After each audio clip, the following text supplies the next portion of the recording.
Je commence par les questions et ensuite on verra bien ce que Pascal va faire avec notre image et tout ce qui se passe ici.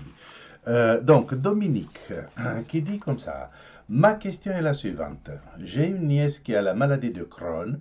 En ce moment, elle a des maux de tête et saignements de nez. Son médecin lui a dit que c'est sa maladie qui joue beaucoup en ce moment. Confinement oblige, cela n'aide pas, bien sûr. Elle me demande de l'aide que je lui apporterai avec grand plaisir. Quelle phrase dans ma boîte de cristaux dois-je mettre? Alors, ici, c'est une question apparemment simple, mais elle n'est pas simple du tout. Parce que nous avons comme ça, nous avons des symptômes, maux de tête et saignement de nez. Bien évidemment que je ne suis pas médecin, mais quand j'entends maux de tête, quand vous entendez maux de tête et saignement de nez, à quoi vous pensez premièrement? Ben, on pense bien évidemment, on pense à hypertension, n'est-ce pas? Donc, ça, c'est une chose à vérifier auprès du médecin. Deuxième, je ne suis pas médecin, mais j'ai vu plusieurs cas où les diagnostics de maladie de Crohn ont été posés très facilement. Trop facilement, je dirais même. Et donc, pour cette raison, je dirais pour ta nièce d'aller avoir une seconde opinion, parce que ça peut, bien sûr, ça peut être maladie de Crohn, mais une deuxième opinion de la part d'un spécialiste, ça ne fait pas de mal.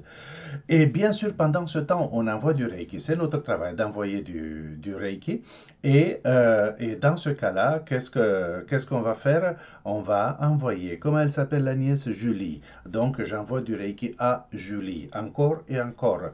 Quel que soit le problème de la personne, quelle que soit sa souffrance, c'est la personne globalement qu'on lui envoie et il n'y a pas de besoin de mettre une phrase dans la grille. Bien sûr, le papier avec Julie dans la grille, bien évidemment, mais autrement, il n'y a pas de phrase spécifique. Voilà. Ensuite, j'ai eu un message très sympa de la part de Françoise qui dit que on entend Liam, mais Liam c'est mon petit-fils et ça ne la dérange pas. Et c'est vraiment très sympa, Françoise. Merci beaucoup parce que bien sûr, mon bureau n'est pas insonorisé, ça n'a jamais été pensé comme ça. Et, euh, et donc, quand il joue dehors, on peut l'entendre. Là, en ce moment, il est chez sa petite amie, et il a une petite amie, bien sûr, à 2 ans, c'est il faut, qui a aussi 2 ans, et ils jouent ensemble là-haut, donc on ne l'entend pas. Mais voilà, entre 18h et 20h, c'est le moment quand il se déchaîne, et je vous présente mes excuses si ce bruit vous dérange. Ensuite, Anne-Marie nous envoie un texte vraiment très intéressant. Je ne vais pas, c'est pas vraiment une question, c'est plus un commentaire que je vous invite de tout cœur à lire parce qu'il est vraiment intéressant. Elle met le point sur quelque chose que j'essaie de souligner, que notre ego peut nous dire que nous sommes formidablement gentils et dans la compassion. Nous pouvons être gentils et bien sûr qu'il faut continuer à être gentils, mais ça ne signifie pas forcément que nous sommes dans la compassion. Et on fait la différence, non? Et lisez, je vous invite de tout cœur, lisez ce texte, ça vaut la peine comme point de départ pour un début de réflexion à ce sujet. Gentillesse, service, compassion. Ouais. Ensuite, Séverine, ma question est, quand on fait un envoi de Reiki à distance pendant 5 à 10 minutes, on visualise la personne, les symboles. Peut-on également dire des phrases positives, une ou plusieurs? Oui, on peut, mais à condition qu'elles soient formulées d'une façon très générale. Par exemple, Julie va merveilleusement bien, le corps de Julie fonctionne impeccablement bien, et ainsi de suite, mais non pas Julie a guéri, Julie n'a plus de problème et ce genre de choses. Donc, il vaut mieux répéter les symboles, les kotodama et ainsi de suite à l'infini. Dans l'absolu, de mon point de vue, il vaut mieux faire sa liste de courses que exprimer le désir que Julie guérisse. D'accord? Antonella, je suis maître Reiki depuis à peine un mois. Félicitations, Antonella. Pas dans votre lignée. Vos manuels sont super intéressants et extrêmement bien faits. Merci beaucoup. Je les utilise uniquement comme support personnel pour trouver des réponses à mes questions qui sont nombreuses. Je n'envisage pas la transmission dans un futur immédiat car je trouve que j'ai encore du chemin à faire. Déjà ici, Antonella, sache que nous avons tous beaucoup de chemin à faire. Et le fait que tu sois un bébé maître Reiki ne veut pas dire grand-chose parce qu'il y a certainement des gens qui t'attendent pour que tu les inities, pour que tu les transmettes des idées spirituelles à ta façon, avec tes mots, aujourd'hui, en ce moment. Donc, ne te sens pas complexé, ne te sens pas mal. Tout simplement, nous avons besoin tous de quelqu'un pour nous aider à démarrer dans un chemin spirituel. Et en tant que maître, nous avons tous besoin d'élèves. Donc, qu'est-ce qu'il va se passer? La loi de l'attraction réciproque qui dit que j'attire les élèves qui ont besoin de moi et dont j'ai besoin. Donc nous nous attirons réciproquement, ils sont contents parce que c'est de ce discours qu'ils ont besoin, de ton discours qu'ils ont besoin et non pas du mien ou du voisin. Et donc ne te gêne pas. Bosse tout le côté technique, bien évidemment, et ensuite euh, commence à enseigner. Donc la question d'Antonella est au fait, je n'ai pas bien compris, mais le manuel du niveau 4 est exclusivement vendu pour ceux de votre lignée ou aussi aux autres personnes qui ont passé la maîtrise dans d'autres écoles. Eh bien, le manuel de 4e degré est en très grande mesure, on va dire à 75% au moins, technique. Et la technique concerne cette école, cette façon de faire dans cette école. Et donc, cette technique-là ne serait pas valable pour quelqu'un qui n'a pas reçu ces initiations dans cette école-là. On ne peut donner des initiations que dans le style de l'école que nous avons reçu nous-mêmes. Donc, mettre à disposition mon manuel de maîtrise librement, tel que j'ai fait avec les autres manuels, ça serait malhonnête de ma part. Donc, les autres, c'était un partage, le 1, 2, 3, un partage pour tout le monde pour voilà, apporter ma graine. Mais pour le 4e degré, ce serait de la pure vente et je ne souhaite pas faire cela. Tout simplement, les personnes qui passent la maîtrise avec moi reçoivent le manuel, leurs élèves de maîtrise reçoivent le manuel, ainsi de suite, et comme je l'ai déjà dit, je le répète aujourd'hui, Antonella, l'école dans laquelle vous avez passé la maîtrise, elle est parfaitement valable, je n'ai pas de doute, dès lors que vous avez reçu l'initiation en direct de la part d'un maître qui a reçu l'initiation en direct, ainsi de suite. Ça, c'est vraiment la seule condition inébranlable, quelque chose qu'on ne peut pas modifier. Mais tout le reste, ça va parfaitement bien et heureusement. Il y a 1,5 million d'écoles de Reiki dans le monde et elles fonctionnent toutes du moment que elles respectent la condition que j'ai énoncée tout à l'heure. Donc voilà, non, le manuel n'est pas disponible, mais ça ne pose, c'est pas vraiment un problème. Ouais. Robert, ben voilà, enfin, un homme. De temps en temps, il y a des hommes qui m'écoutent et je suis content. Euh, je suis content parce que je pense qu'il y a Gérard Yves. Regardez-moi ça. Waouh! Robert. Il y a Valérie et Bruno. Et je ne sais jamais qui écrit Valérie ou Bruno. Ou les deux. Ensuite, il y a Yves, il y a Ludovic, il y a Henri. Mon Dieu, il y a Gérard, Laurent. Oh, ben, aujourd'hui, nous sommes gâtés. Enfin. De ce point de vue, je veux dire. Donc, Robert qui dit, concernant l'autotraitement, et lorsque nous avons acquis au moins le niveau 2, nous visualisons au cours des positions de la tête mental émotionnel, les symboles mental émotionnel, pouvoir et cœur, et pour le corps, le pouvoir et le cœur.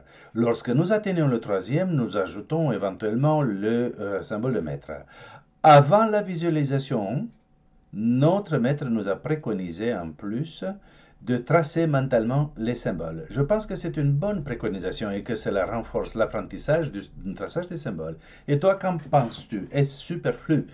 Et bien, tout simplement, je pense qu'il y a eu un malentendu. Si jamais je ne me suis pas, apparemment, je ne me suis pas exprimé correctement parce que simplement, visualisation d'un symbole signifie non pas fermer les yeux et voir la photo du symbole, mais visualiser un symbole, ça signifie tracer mentalement le symbole trait par trait et ensuite je dis le nom 3 fois.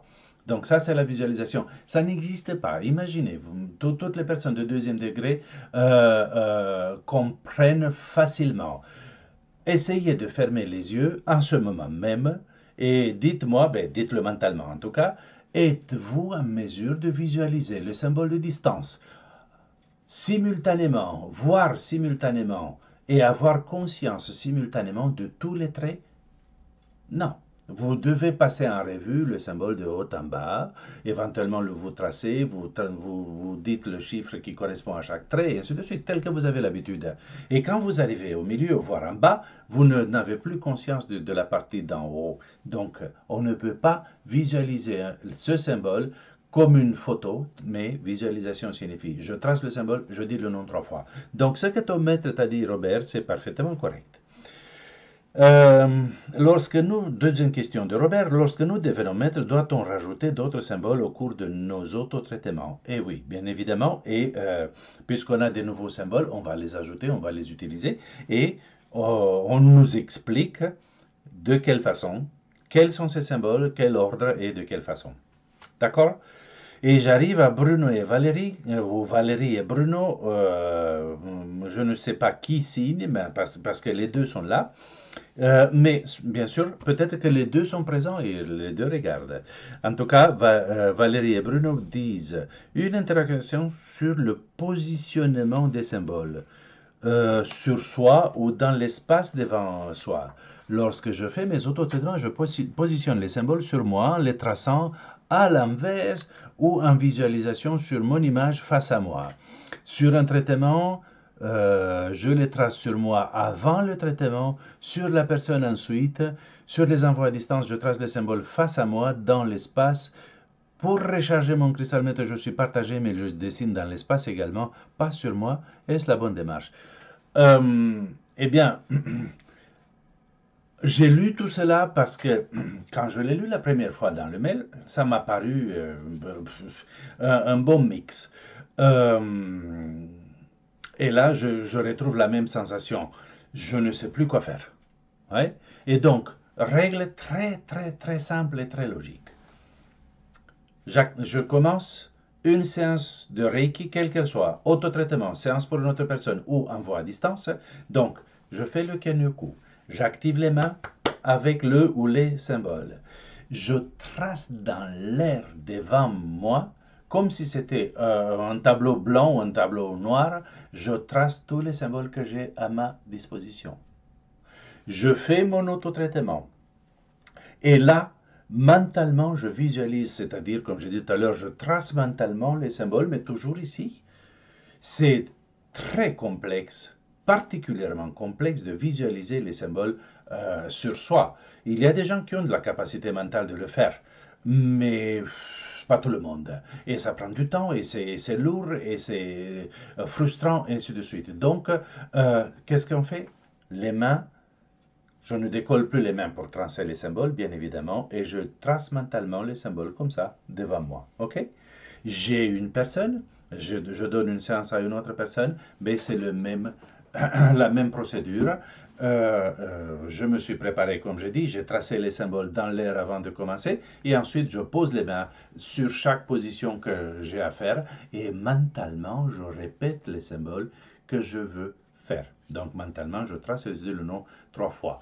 Pour l'envoi à distance, la même chose, je trace les symboles devant moi, dans l'ordre, symbole de distance et tout le reste, et il n'y a plus de problème.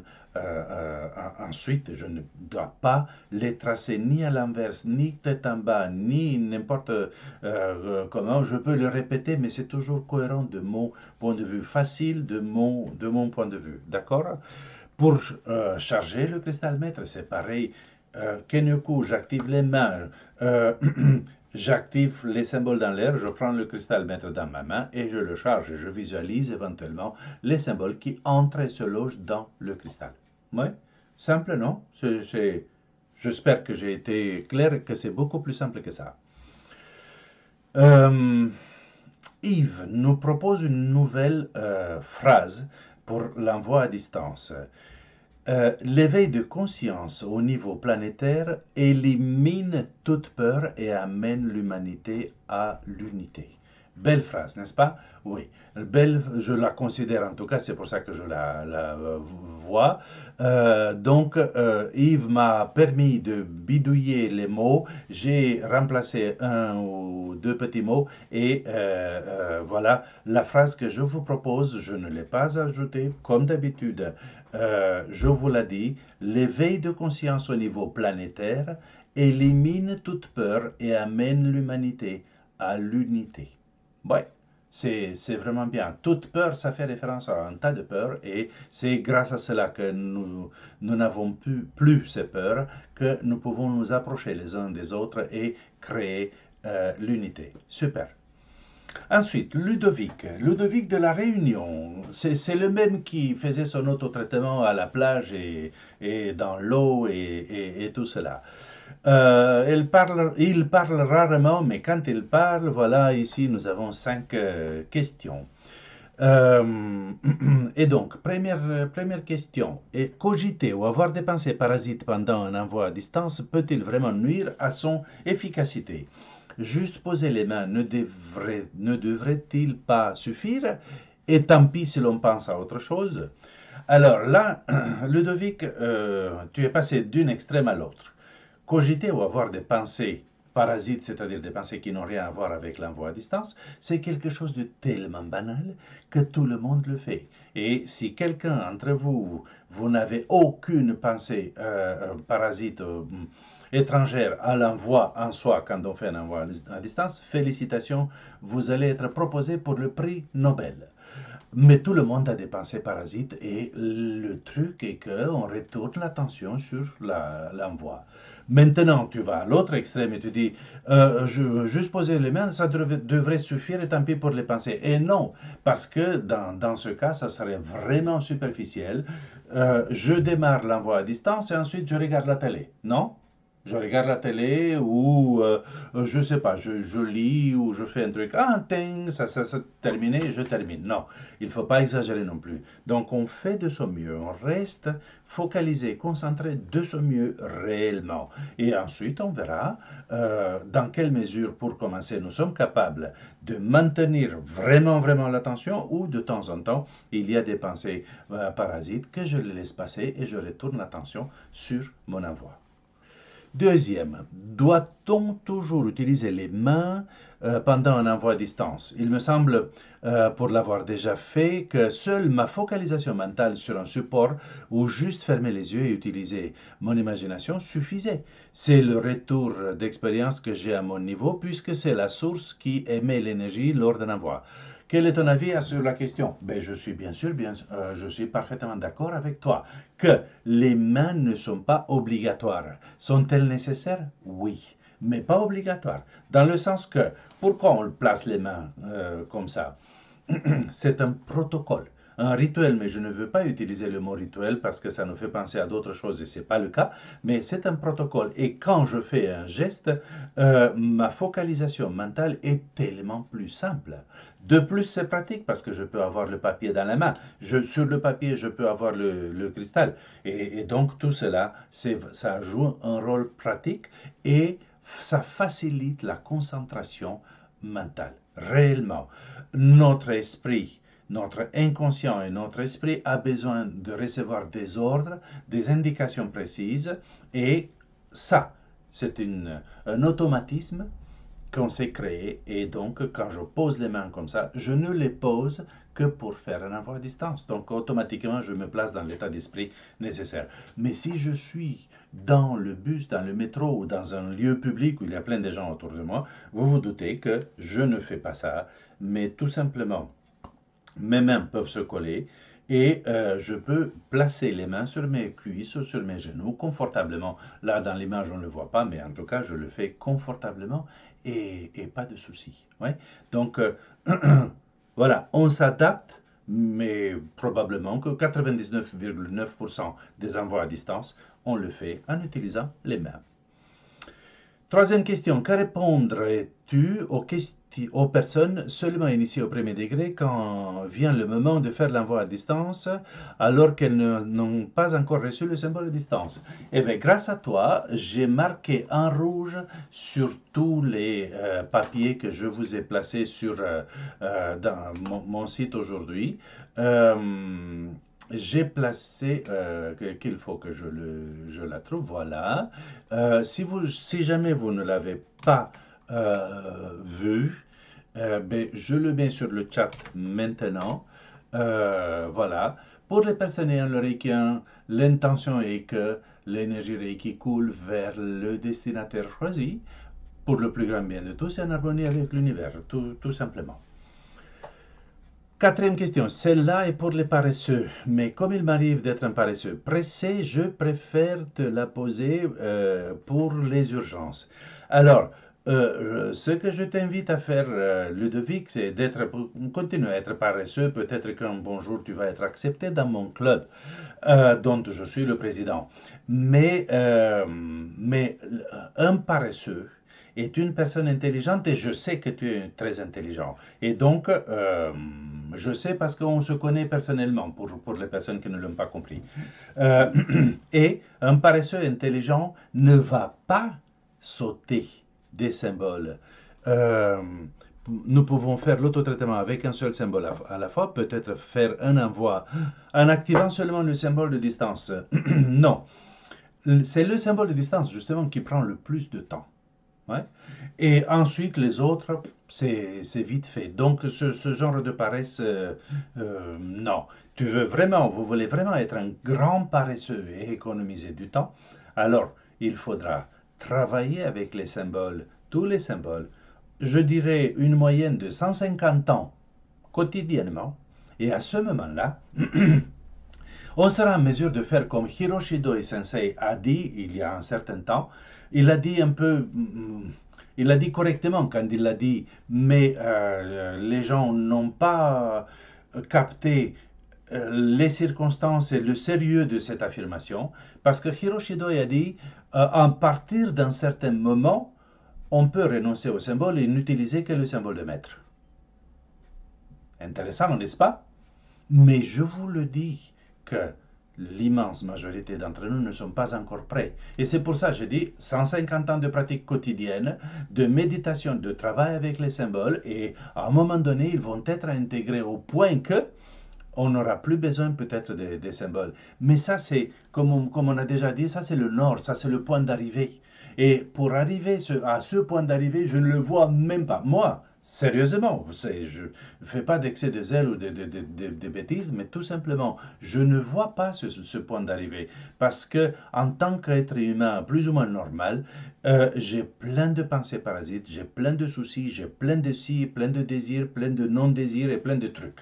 Ouais? Et tout cela m'empêche d'arriver à l'état de conscience nécessaire pour renoncer au symbole. Et grâce au symbole, je peux continuer à faire un travail sérieux, réel, malgré mon niveau de conscience relativement bas. Ouais? Donc, les symboles, ne vous pressez pas à les éliminer la semaine prochaine parce que c'est pas bon pour vous. OK? Cinquième question et la dernière.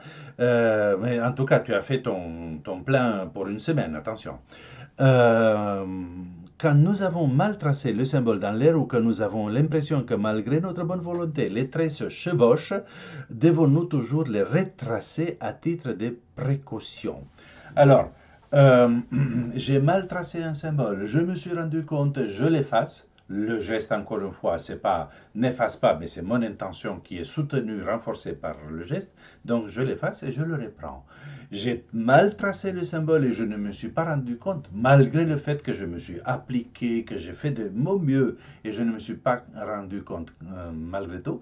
Alors, bien sûr qu'on continue.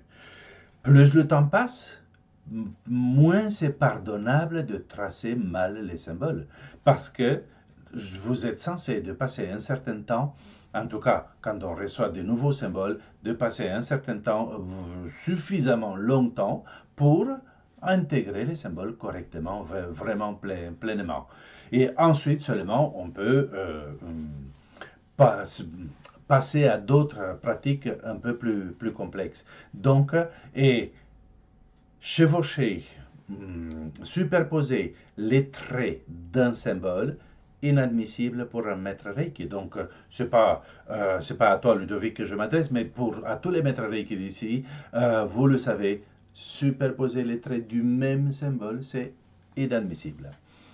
Et je continue avec un autre homme, yes, Henri. Si nous partons du principe que nos deux mains ont les mêmes capacités à transmettre l'énergie, pourquoi faisons-nous la distinction d'une main dominante par rapport à l'autre, induisant donc une main dominée? L'origine de la distinction. Alors, l'origine, c'est tout simplement la communication depuis le Japon. Quand les techniques japonaises, parce que c'est dans les techniques japonaises qu'on parle de main dominante, n'est-ce pas?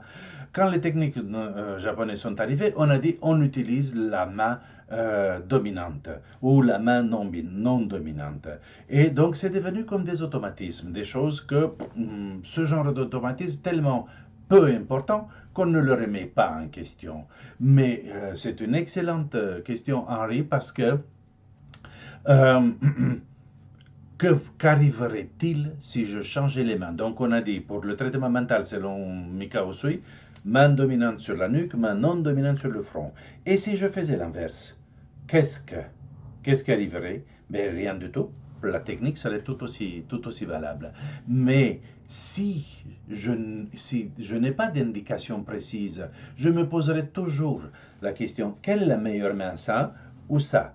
Si j'ai le discernement nécessaire pour pratiquer et observer, et ensuite tirer une conclusion et l'appliquer à partir de là, oui, c'est une excellente idée. Mais si je n'ai pas cette habitude, si je n'ai pas encore le discernement, alors je suis les règles, main dominante, main dominante, par exemple. Et ensuite, quand je sens que c'est bon, maintenant j'ai appris, j'ai conclu, je vois, alors je peux tester. Ouais. Donc ça, l'exemple que je peux te donner, c'est avec le laser Ho. Quand je l'ai mis sur la chaîne YouTube, quand je me suis posé la question, est-ce que c'est bon uniquement avec la main droite, je suis droitier, donc la droite est dominante, ou je peux également utiliser la gauche, ou je peux utiliser les deux. Et la réponse est oui, la droite, oui, la gauche, oui, les deux. Donc voilà, bonne question, valable pour commencer la pratique et ensuite on se débarrasse et on fait ses choix consciemment, surtout quand on est maître. Marina, j'ai le troisième degré de Reiki. Je travaille avec la grille. J'ai un problème de surpoids à cause du grignotage. Je grignote les aliments salés, en particulier le pain. Je n'arrive pas à formuler une affirmation juste derrière le grignotage. C'est la peur et je cherche à me protéger. Donc je suis et Marina ne sait pas quoi dire. Bien sûr, vous voyez un exemple vraiment très intéressant. Je suis sûr que vous, je ne vois pas où nous en sommes et combien nous sommes, mais ça n'a pas d'importance. Ou peut-être que c'est ici. Euh, non, je ne le vois pas, mais bon, ça n'a aucune importance. Et donc, je suis sûr que vous avez déjà la réponse. Quelle est la bonne affirmation positive pour Marina? Mais quand nous-mêmes, nous sommes impliqués émotionnellement, merci, nous sommes impliqués émotionnellement, alors c'est très difficile de formuler une affirmation. De temps en temps, je raconte cela. Il y a quelque temps, Nadine et moi, je pense que ensemble, nous faisons une équipe particulièrement forte pour les affirmations positives. Quelques instants et plouf, elle est là. Sauf que un jour, il y a quelque temps, on s'est mis à table tous les deux pour formuler une affirmation positive qui nous concernait. On vivait quelque chose de spécial et ça nous concernait. Eh bien, on a peiné un quart d'heure. Un quart d'heure, c'est incompréhensible. Un quart d'heure pour arriver à la formulation qui nous semblait juste. Donc, c'est pour cette raison que Marina n'arrive pas à formuler facilement parce qu'il y a l'implication émotionnelle. Donc, Marina, il y a par exemple, j'ai le poids qui me convient le mieux. Ça, c'est une affirmation, un exemple d'affirmation. Ou j'ai un comportement alimentaire parfaitement équilibré et sain, n'est-ce pas? Et ainsi de suite. Donc, on ne fait pas référence au grignotage, on ne fait pas référence au combien de kilos et tout ça, mais au fait que le comportement alimentaire est sain et équilibré, ou on fait référence au poids et non pas un nombre de kilos exact, mais que tu as le poids qui te convient le mieux. Ouais. Gérard, je suis maître Reiki. Lors des 4 séances données, à une personne affectée de plusieurs pathologies, celle-ci se met à trembler fortement, pourtant apprécie les séances. Cela ne lui arrive qu'en ma présence durant ces 4 heures. Que penses-tu de ces réactions physiques? Les médecins pensent qu'elle est affectée de fibromyalgie. Combien de séances préconiserais-tu? Alors, la phrase que je n'ai pas suffisamment compris, c'est cela ne lui arrive qu'en ma présence durant ces 4 heures. C'est-à-dire ta présence, seulement ta présence, et quand d'autres praticiens de Reiki lui donnent une séance ou des séances, elle ne tremble pas, parce que là, c'est clairement une question personnelle, inconsciente probablement, mais question personnelle. Je pars du principe que non, que ce n'est pas le cas et qu'elle tremblerait également en présence d'autres personnes. Et pour cela, je suppose qu'il lui faut, étant donné qu'elle souffre de plusieurs problèmes, il lui faut plus de 4 séances. Fibromyalgie ou pas, je n'en sais rien. J'ai rencontré plein de gens qui souffraient de fibromyalgie et ils ont dit que le Reiki ne leur a apporté rien.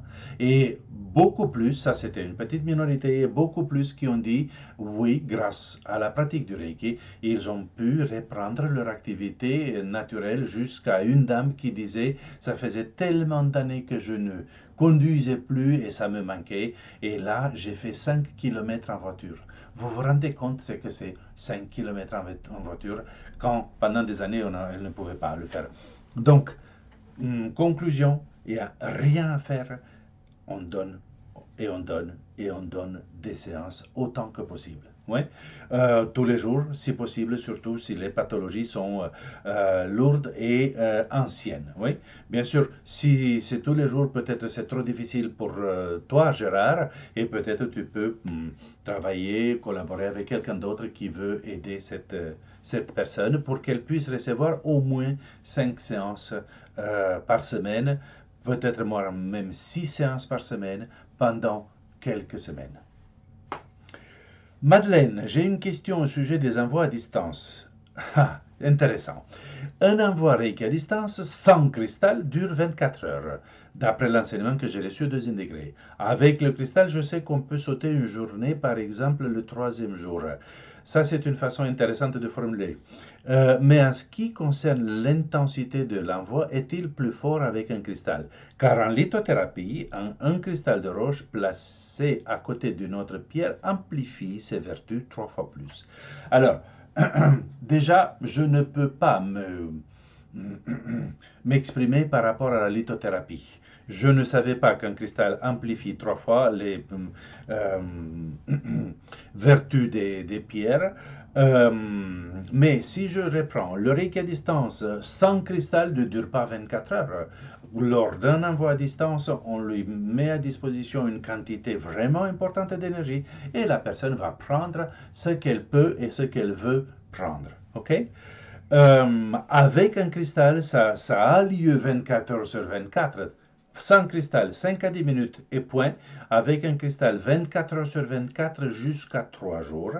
Et on a dit que si on veut absolument le meilleur envoi possible au niveau intensité, qualité et tout ce que là, alors tout ce que l'on veut, alors on fait minimum un jour oui, un jour non, un jour oui, un jour non. Et donc ça nous assure que le cristal programmé, quand nous faisons les 5 à 10 minutes, le cristal est programmé, il est chargé et il envoie 24 heures sur 24.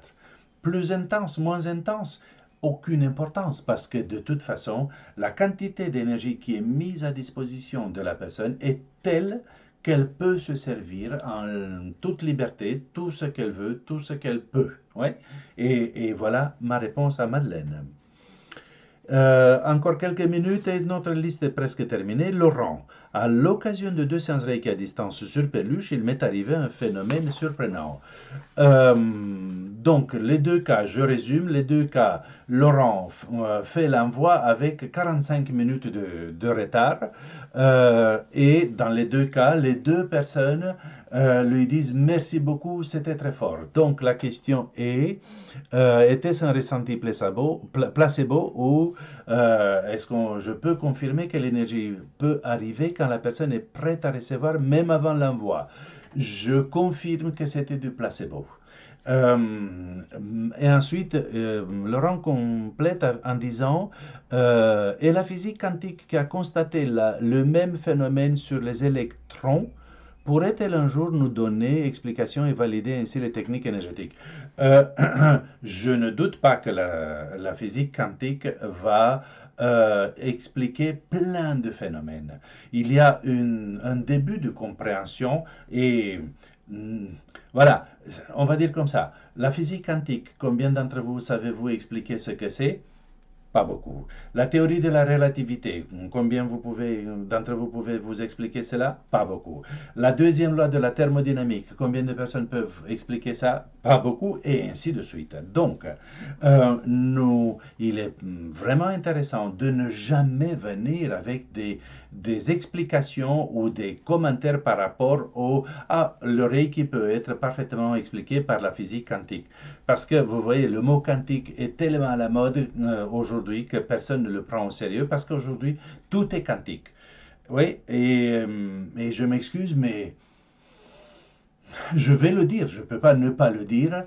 J'ai l'impression qu'au moins dans le Reiki, peut-être que même en dehors, la majorité des personnes qui parlent de quantique ne savent pas expliquer d'une façon suffisamment satisfaisante cette notion-là. Donc, pour un début de compréhension, moi j'ai trouvé, en tout cas pour moi, deux livres de Dos Santos en portugais, D-O-S, S-A-N-T-O-S, Dos Santos, La formule de Dieu et la clé de Salomon.